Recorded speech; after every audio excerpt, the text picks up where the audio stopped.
since the weekend? Yeah, we've just come out of our review. Yeah, it's pretty thorough, I guess.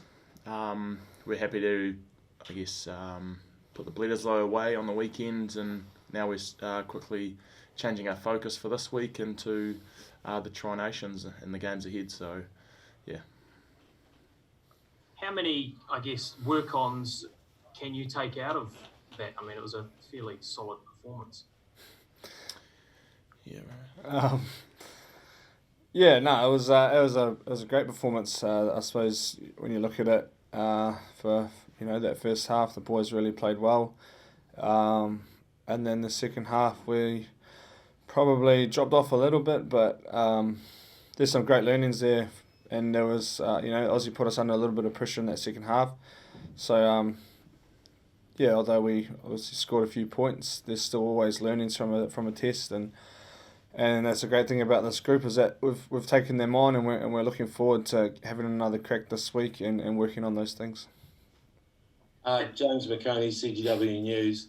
How many beers does the Bledisloe Cup hold? Scoot was filling it. He might know. No, I'm not too sure. Apparently 40 something. Yeah, Smithy said in the video he sent through about 40 odd or something. Did you fill it up on Saturday night? 100%. It's not an easy cup to hold on to. Oh, God. I don't think it was quite full. It was enough in there anyway.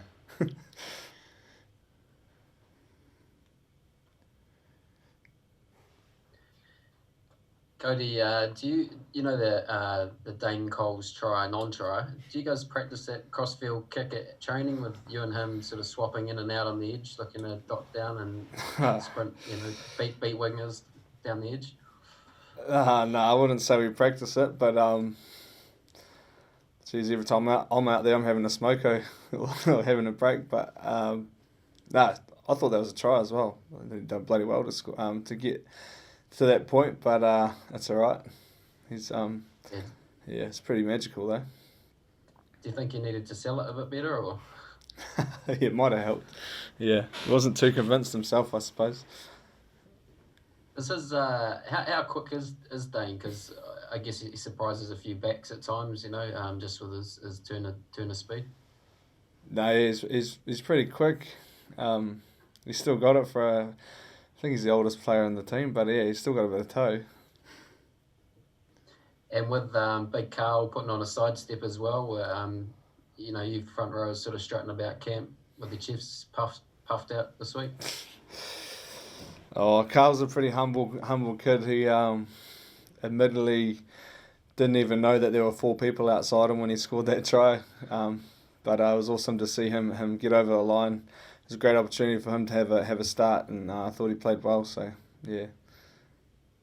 And just lastly, with Greg Feek coming on board, it seems the set piece is lifted and seems to be going pretty well. What's he sort of brought since coming in? Yeah, Feeky's been really great around our scrum in particular. He's working well with, as a team, working in with Offa and Moody, the boys up front, and has a clear strategy around what we want to achieve each week. And Plums works well with the line out and the leaders there. So they're combining and have a great team at the moment. See that as a real strike weapon, the set piece, something you've really focused on this year?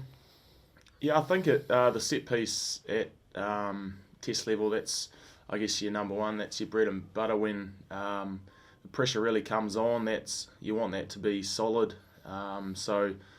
Naturally we put a lot of time into that each week.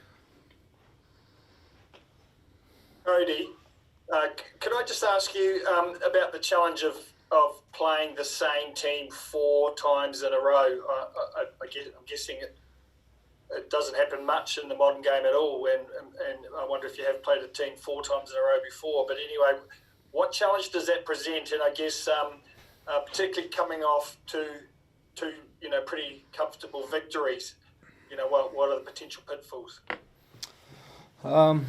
It's bit different, definitely with the 4 in a row. But for me personally, I've sort of just looked at it as each test as it comes. We've won the Bledisloe, had 2 pretty good games and 2 good scores. But like Scoot said, the great thing about this team is that we've got a new focus with the Tri-Nations now. So we were, made pretty clear it's time to move forward this morning in our review, that there's a whole new challenge ahead with that, and we want to win that. So this week we've got to play Australia again, but it's almost like Aussie won again because it's a new trophy. So that's our focus, and it's been my focus as well personally. And Scott, just with your late start to the rugby year, restart, just wondering, how you've come through those 2 tests off the bench, and would you be up for a start if it was offered you? I think that's a silly question. Certainly put my hand up if I was offered the start. I think personally, my individual performance is a wee bit scratchy, I guess, just due to lack of minutes. It takes a while to, I guess, find my rhythm, and where I want to be personally, it's not quite there. So I've got to stay patient and just train each day with clear intent and what I want to get out of each day, and turn up on Saturday with a clear focus and just play. Guys, Richie Wonga had an absolute blinder. What have you noticed about him, I guess, sort of lifting his game at test level? I just think he's obviously had a pretty rough time, it seems, in the media. There's been a lot of chat around. It's not hard for people to imagine what I'm talking about, but with him being at 10, but I think he's done great in his ability just to flush that out. He's a guy that never gets caught up in that sort of stuff, and he just gets out there and plays with his heart, and he just loves the game. And you saw that on the weekend. He played real fluidly and just a bit of razzle there. It was pretty amazing to watch. But for the likes of me and Scoot, we see it every week when we play with him in franchise stuff. So it's no surprise that he's performing in the black jersey as well. And Scott, what was it like for you to see your brother, who's about your height, sitting on a chair for a sin bin that they appeared to have chopped the legs off to like kindergarten size? I didn't see it actually. Was his knees up around his ears, were they? Pretty much. I'm not sure if they did the same for the Australians.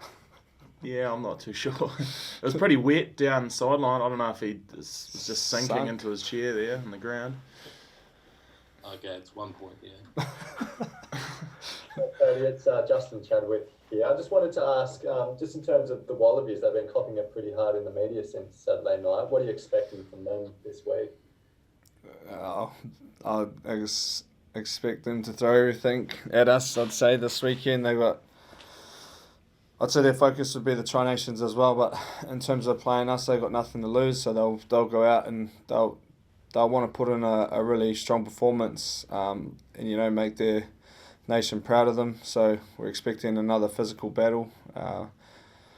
The last couple of games, obviously we won and scored decent points, but they're still a tough bloody side, and when they get some confidence, they're a hard team to stop. So they'll have a solid review, and I think they'll still find some things that they did pretty well and things that they can work on. So it'll be a cracker of a test, I'd say, this Saturday.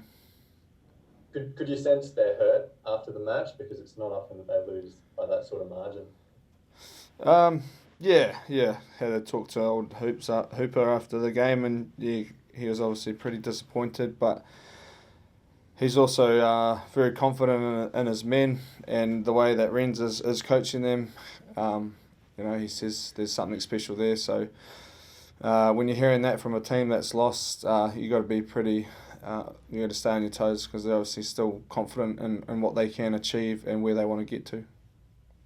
And what did you put the difference between games 1 and 3? It was a vast difference. What did you put that down to? Were you just playing so much better, or they just off their game, or obviously they had the debutants as well? What did you put that down to? From the first test to the last one? Yeah, I mean, just such a big difference from that 16-all draw to what happened on Saturday night.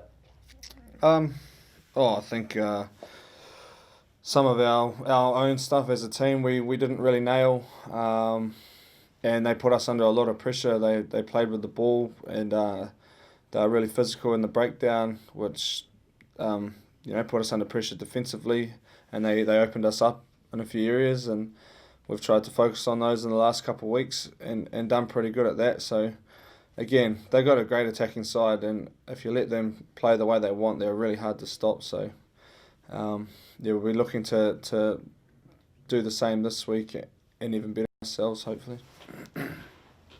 After such a convincing victory, do you have any sympathy for the Wallabies and the players at all?